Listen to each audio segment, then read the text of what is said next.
y vamos a intentar explicar un poco el concepto general de por qué nace la alianza, que prácticamente las bases ya están dichas, las motivaciones, pero bueno, lo que hemos podido hacer en este año que llevamos desde que la hemos estrenado, por decirlo así, y cómo creemos que va a funcionar y que podemos, lo que podemos hacer por luchar contra el cambio climático desde la profesión médica. Bueno, este es nuestro planeta, es el único conocido que albergue vida y, como se ha dicho, pues nuestra obligación personal, de ética personal, es mantenerlo, mejorarlo y, sobre todo, legarlo a las generaciones futuras. Pero, de alguna manera, ahora mismo estamos casi de acuerdo en que tiene una enfermedad que no es una enfermedad local, no es algo que se pueda curar o amputar, sino que es una enfermedad algo generalizado, que es el cambio climático, difícil de abordar y que debemos hacer entre todos. La Organización Mundial de la Salud reconoce que el cambio climático es una amenaza para la salud humana y, además, por esto de la globalización, afecta mucho más a poblaciones vulnerables, a los más débiles incluso de nuestros países desarrollados, pero sobre todo a los países menos desarrollados, que tienen menos capacidad económica. Estos salen perdiendo. Esto realmente, en el punto de vista sanitario, lo que está haciendo es aumentar las desigualdades en salud, cuestión que tenemos nosotros el objetivo contrario generalmente, es equilibrarlas y disminuirlas, ¿no? Bueno, científicamente la repercusión del cambio climático sobre la salud humana, desde el punto de vista de la investigación médica, está fuera de toda duda. Hay muchísimas evidencias sobre muchísimos órganos y especialidades de la medicina. Por eso, desde el punto de vista médico, pues luchar contra el cambio climático pues es una medida que tenemos que considerarla como una medida preventiva y una medida de salud pública. Es además un deber ético, y por eso estamos aquí, y además supone el mayor reto posiblemente en trabajo en salud del siglo XXI. Y esto ya lo están reconociendo revistas médicas de primer impacto y están haciendo un llamamiento a trabajar en este sentido. ¿Qué ha pasado? A ver si le he dado yo algo. Bueno, parece que funciona. Bueno, el sector sanitario se preocupa y ocupa de cuidar a las personas y curarlas cuando se puede. Sin embargo, también genera sus propias emisiones. Es interesante saber que el sector sanitario es responsable del 4,4% de las emisiones mundiales. Por lo tanto, nuestra actividad debemos de pensar que también, al mismo tiempo, estamos haciendo un daño, ¿no? Y ese daño está poco sensibilizado en nuestro colectivo y, de hecho, tenemos que hacer acciones como la que estamos haciendo hoy para difundir entre nuestros propios compañeros la importancia de lo que su propio trabajo implica en esta cuestión, ¿no? Tenemos que pensar, además, desde el punto de vista médico, en la salud global. No podemos pensar solo en salud humana, que a eso nos dedicamos, pero cada vez tenemos más un concepto de salud única, global, One Health, junto con veterinario, o sea, con la salud animal y con la salud ambiental. Todo esto va junto y cada vez es más difícil separarlo, ¿no? Y, bueno, de aquí sale el motivo de luchar desde la profesión médica contra el cambio climático, ¿no? Si todos los sistemas sanitarios del mundo los juntáramos, equivaldría al 5º país más contaminante del mundo. Por lo tanto, la magnitud de la cuestión es importante y por lo tanto merece la pena intervenir.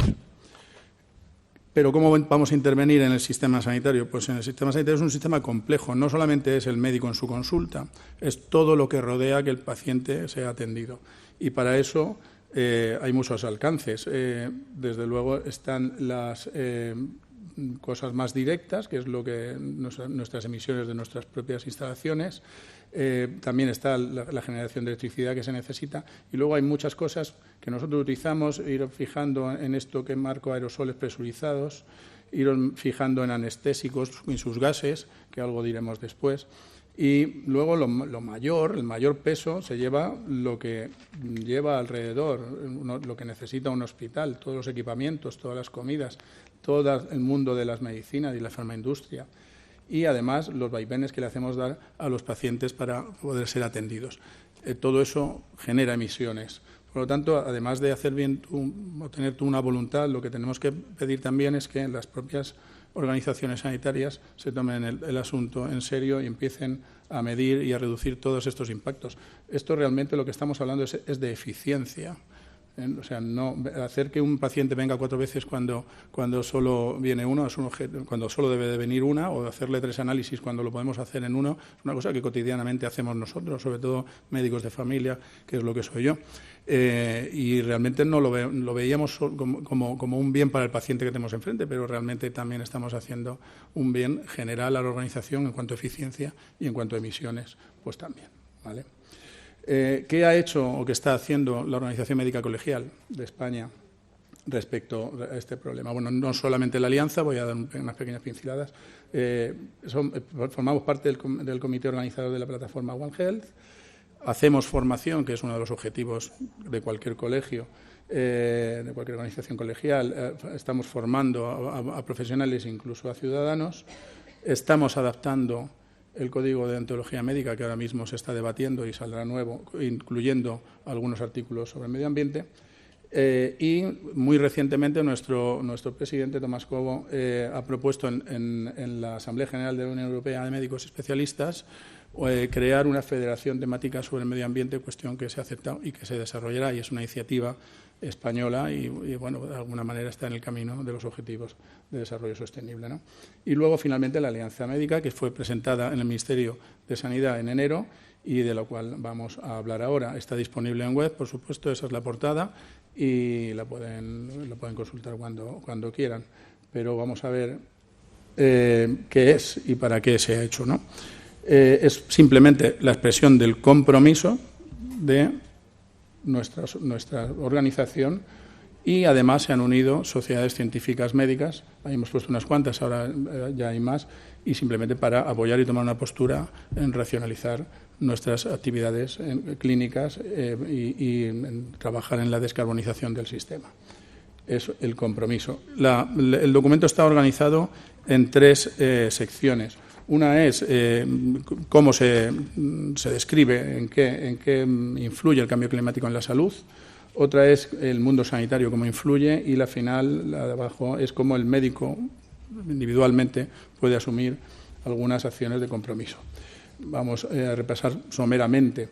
Desde luego, influencia del cambio climático en salud está muy demostrada y es multifactorial.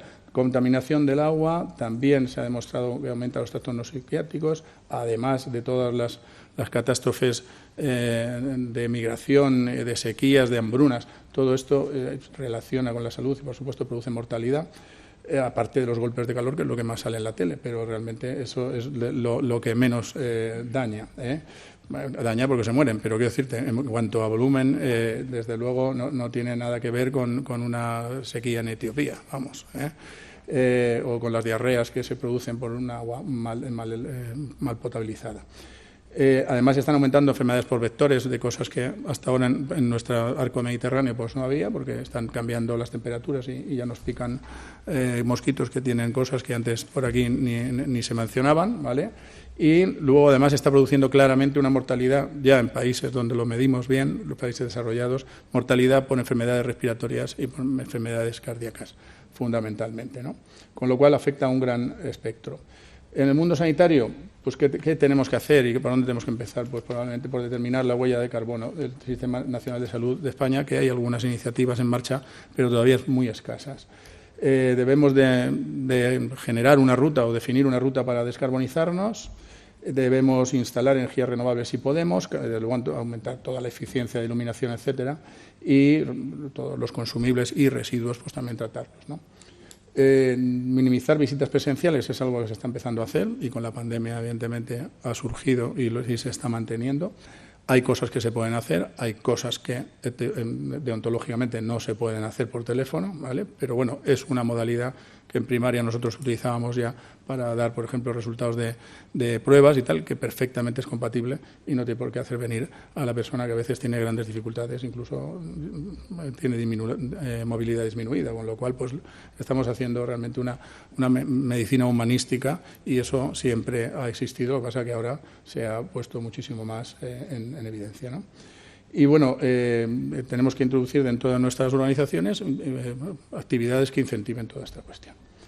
Nos queda qué podemos hacer los médicos personalmente. Los médicos personalmente estamos en una ventaja muy importante respecto a otras profesiones, ¿no? La profesión médica tradicionalmente ha tenido una aceptación social importantísima, una muy buena valoración por parte de los ciudadanos y además ha sido líderes de opinión en cuanto a lo que hay que hacer en cuestión de salud, ¿no? Con lo cual tenemos muy buen altavoz. Es una cuestión que es una ventaja para nosotros y podemos aprovechar.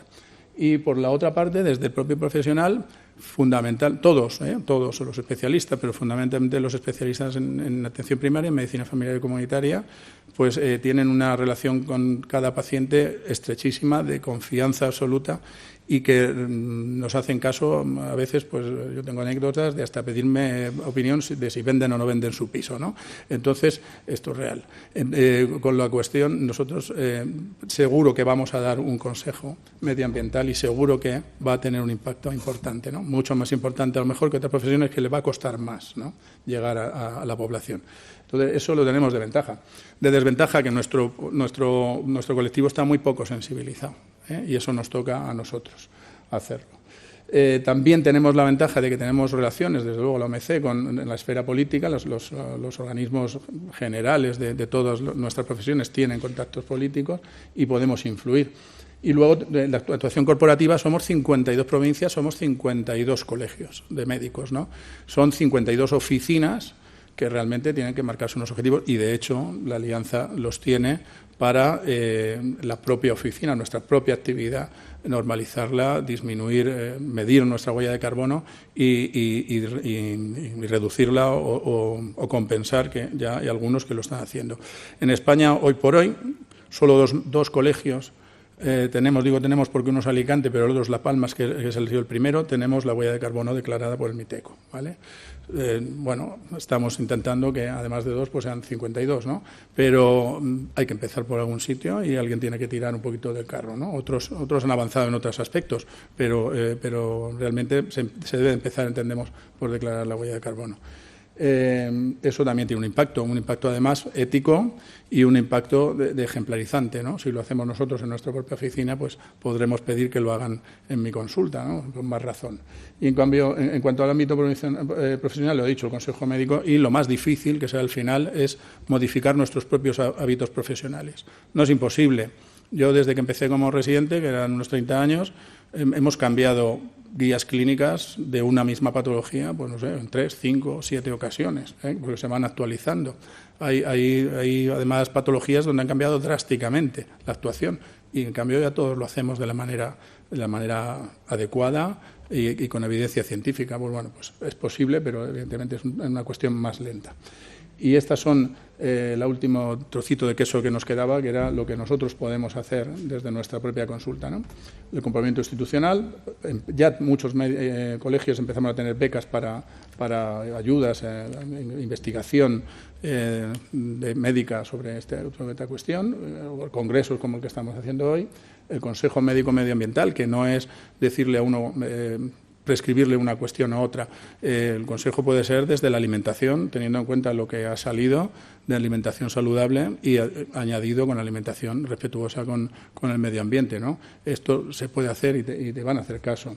Y hay otra cosa que os dije que os fijarais, que es la cuestión del impacto de los gases anestésicos y los aerosoles presurizados, Esto es muy importante. Mira, los gases anestésicos, que hay que utilizarlos, por supuesto, son unos gases que hacen un efecto verdadero tremendo.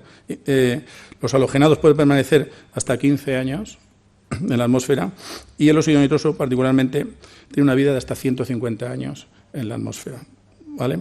Eso lo hace 300 veces más agresivo que el CO2. Pero realmente el problema principal, el número, hay ya experiencias de reutilización y recaptación de estos gases y reutilización, y además de un uso más racional por parte de anestesistas, y la Sociedad de Anestesia está en esto porque es colaboradora con el proyecto. Pero el más abundante, sin ninguna duda, y el que ha tomado la alianza como ejemplo para, de alguna manera, trabajar en él, es el uso de los inhaladores presurizados. ¿Vale?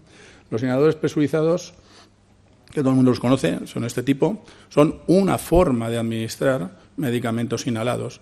Hay ya otras que no tienen gases propelentes y que tienen la misma eficacia clínica. Por lo tanto, es sustituible sin hacer ningún daño al paciente, ¿vale? Y además, de hacer una sustitución, lo tendremos que hacer, como siempre se hacen las cosas, de acuerdo con él, ¿no? Pero vamos a hurgarle un poco al por qué hay que cambiarlos. Los dos gases propelentes multiplican por 1.300 y 3.900 el poder de calentamiento global de CO2. Son gases hidrofluorocarbonados. Un solo inhalador presurizado equivale a un coche recorriendo 300 kilómetros. Uno, que creo que lo tengo por aquí. Es este, ¿vale? No importa la marca, son que tengan presión. Y otra cuestión, España, las diferencias que hay entre práctica clínica. España prescribe el 52% de la medicación inhalada en este tipo de dispositivos, frente al 13% que lo hace Suecia. Y, sin embargo, no hay diferencia en el resultado clínico. Por lo tanto, podemos recorrer un camino de disminución, eliminar. Hay determinados pacientes que no pueden utilizar por diversas causas, porque no tienen capacidad motora, porque son muy niños, muy pequeños, no pueden utilizar otros dispositivos de polvo seco que se inhalan, pero desde luego podemos bajar de ese 52%, porque si no tendríamos que poner el aparatito más bien con ruedas y tirando humo, y realmente es la imagen que nos debe un poco de quedar, ¿no? Esto, ¿cómo se hace? Bueno, este cambio está apoyado, no es porque lo digamos unos cuantos, esto ya hay un documento de la Agencia Española de Medicamentos y Productos Sanitarios sobre el uso adecuado de propelentes en inhalados, ¿no? Por lo tanto, bueno, pues es algo que trabajan las autoridades, es algo que nosotros hacemos ver y de alguna manera es el ejemplo que se ha tomado para empezar a trabajar este año.